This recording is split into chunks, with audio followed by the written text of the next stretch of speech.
Hello everyone. तो यहाँ पर हम लोग देखने के लिए जा रहे हैं क्लास 10th एनसीईआरटी का मैथ है एक्सरसाइज हमारा एक बार फिर से होने वाला है। कौन सा? 5.3। कौन सा देखेंगे? 5.3 एक्सरसाइज। देखो प्रश्न संख्या यहाँ पर देखेंगे 19 यानी 19 नंबर का प्रश्न।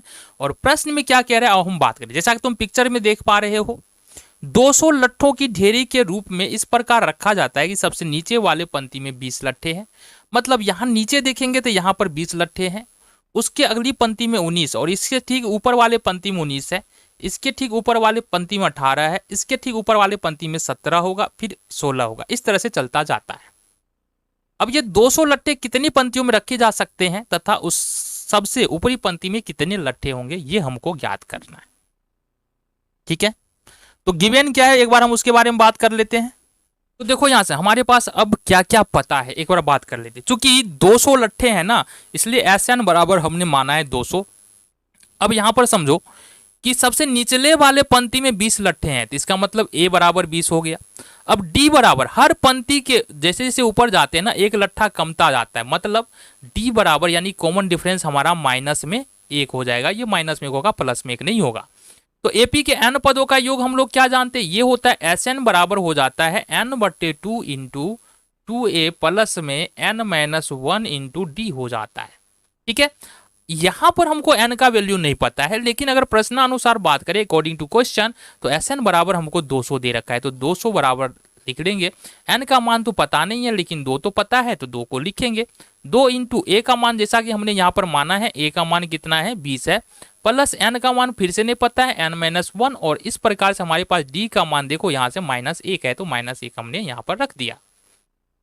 अब इसको सोल्व करते हैं तो ये हो जाएगा, देखो यहाँ से इसके नीचे में 1 है, कोना कोनी गुना करोगे तो क्या हो जाएगा, ये हो जाएगा हमारा 2 दूनी 400 बराबर n इंटू ये हो जाएगा हमारा 20 दूना 40 प्लस प्लस प्लस ना लेते हैं जी। अब समझो यहाँ से ये तो हो जाएगा हमारे पास 40। अब n को यदि -1 से गुना करें तो -n हो जाएगा, -1 को -1 से गुना करें तो प्लस में 1 हमारे पास ये हो जाएगा। बाकी का काम इस तरफ देखेंगे हम। अब देखो गौर से देखना कि अब अगर मल्टीप्लाई करते हैं तो ये हो जाएगा हमारे पास 400, n को यदि 40, अच्छा 40 और 1 कितना हो जाएगा, ये 41, और 41 को n से गुना करेंगे तो ये हो जाएगा 41n और माइनस का n²। ये क्यों हो जाएगा कि n और -n को गुना करेंगे तो n² हो जाएगा। इस दोनों टर्म को, दोनों पद को उठा के अपने को क्या करना है, इसको भी इधर लाना है और इसको भी इधर शिफ्ट करना है। तो ये हो जाएगा हमारे पास n² - 41n और प्लस में 400 बराबर में 0 हो जाएगा।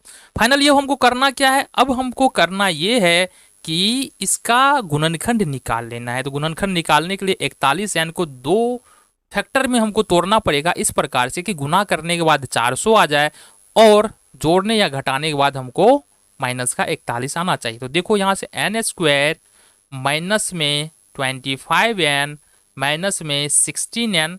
अब यहाँ से 25n और 16n को जोड़ते हैं तो 41n आता है। 25-16 को यदि मल्टीप्लाई करेंगे तो 400 आएगा और प्लस में यहाँ पर हम लोग 400 लेकर के बराबर में 0 कर लेंगे। फाइनली हमको n यहाँ से कॉमन लेना है तो ये हो जाएगा n-25। यहाँ से हमको कॉमन ले लेना है 16, तो ये भी हो जाएगा n माइनस का 16 कॉमन लेंगे तो n-25 बराबर में 0। अब अगर हम निकालते हैं n बराबर n-25 बराबर n-25 हो जाएगा यहाँ पर, और n माइनस हो जाएगा हमारा 16। ये हमने कॉमन ले लिया n-25, तो हमारे पास बच जाएगा n-16 बराबर में 0। अब अगर हम यहाँ से n-25 बराबर 0 करें तो n बराबर निकल जाएगा हमारे पास 25। इसी तरह से n-16 बराबर 0 करें तो n बराबर निकल जाएगा हमारा 16। अब आगे देख लो, अब ये हमारा n का वैल्यू तो निकल के आ गया, एक n का वैल्यू निकल के आ रहा है 25 और दूसरा n का वैल्यू निकल रहा है 16। अब कह रहा है कि लास्ट वाले पंक्ति में कितनी लट्ठे आ सकती है। तो n बराबर 25 निकलने का मतलब हुआ कुल पंक्ति 25 है, और n बराबर 16 निकलने का मतलब हुआ कि कुल पंक्ति 16 है। तो अगर मान लो हम मानते हैं यदि n बराबर 25 देन A25 यदि निकाले हम तो क्या निकलेगा, a का मान हमारे पास 20 है। पहले देखो यहां से तो ये निकलेगा हमारे पास a plus n minus 1 into D करेंगे। अब हमारे पास चूंकि a का a25 बराबर निकाल रहे हैं तो a का मान कितना है 20 है, प्लस n का मान तुमको पता है 25 है, तो 25 रख लेंगे, -1 हो जाएगा, और d का मान हमारे पास -1 है। ये निकल जाएगा 20 plus plus plus plus plus, यहाँ से 25 में से घटाएंगे 24 और गुने -1, तो यहाँ से हमारे पास जो निकलेगा ना, ये निकल जाएगा 20 माइनस 24, इट मीन्स हमारे पास -4 निकल के आ रहा है।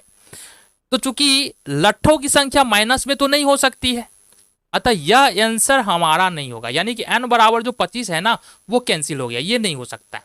फिर अगर यदि n बराबर यदि हम 16 ले ले, n बराबर 16 ले ले, तो अगर हम a16 लिखते हैं, यहां से क्या होगा a plus n minus 1 into D.